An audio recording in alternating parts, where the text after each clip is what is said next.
यकीन जानो, मुझे बस वो बंदा मिल जाए ना जिसने पढ़ाई याद की थी, तो मैं उसे पकड़ के ना सिर्फ इतना पूछूं कि भाई तुमने पढ़ लिया था तो बस करते, स्टॉप कर देते, इतनी आगे तक लेकर जाने की क्या ज़रूरत थी।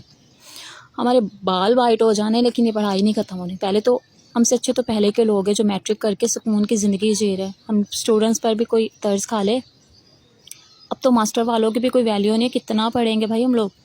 अब मुझे तो ये नहीं समझ आती, पता नहीं मेरे रिश्तेदारों ने आपस में मशवरत की थी कि उन्होंने एक ही महीने में ये सारे इवेंट्स रख लिए। अब कौन इतने इवेंट्स अटेंड करें, अब पेपर दें या इवेंट्स पर जाएं। अब किसी की बर्थडेज नहीं ख़त्म हो रही, किसी की एंगेजमेंट नहीं ख़त्म हो रही, तो कौन इतने इवेंट्स अटेंड करेगा भाई। इवेंट्स को करें बाय बाय।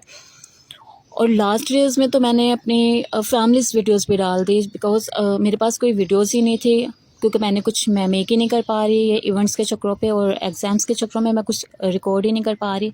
तो मैंने अपनी फैमिली वीडियोस भी अपलोड कर दी, जिसमें मेरी बेटी की यानी कि मेरी भांजी की बर्थडे थी लास्ट डेज़ में। तो फाइनली मेरी बेटी यानी कि मेरी भांजी 2 इयर्स की हो चुकी है, तो हम लोगों ने उसकी बर्थडे सेलिब्रेट किए थे बाहर जाकर।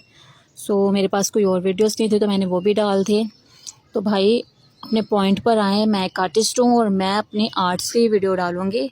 तो बहुत हो चुकी है सारे चोचले, बस दैट्स इनफ। इससे अलावा मैं अपने और कोई वीडियोस नहीं डालूँगी। तो अब बारी है बस अपने मेन पॉइंट पर आने की, यानी कि अपने DIY स्टार्ट करने की। तो क्योंकि इवेंट्स तो भाई चलने हैं अभी फ़ैब तक, तो इवेंट्स को करें बाय बाय और अपनी स्टडी की तरफ फोकस करें। और हम स्टूडेंट्स के लिए भाई दुआ करें कि हम लोग कामयाब हो जाएं, क्योंकि वो कहते हैं ना, कुछ पाने के लिए कुछ खोना पड़ता है। तो मैं इवेंट्स को कर रही हूँ बाय बाय और अपनी स्टडी की तरफ फोकस कर रही हूँ और अपनी वीडियोस की तरफ फोकस कर रही हूँ।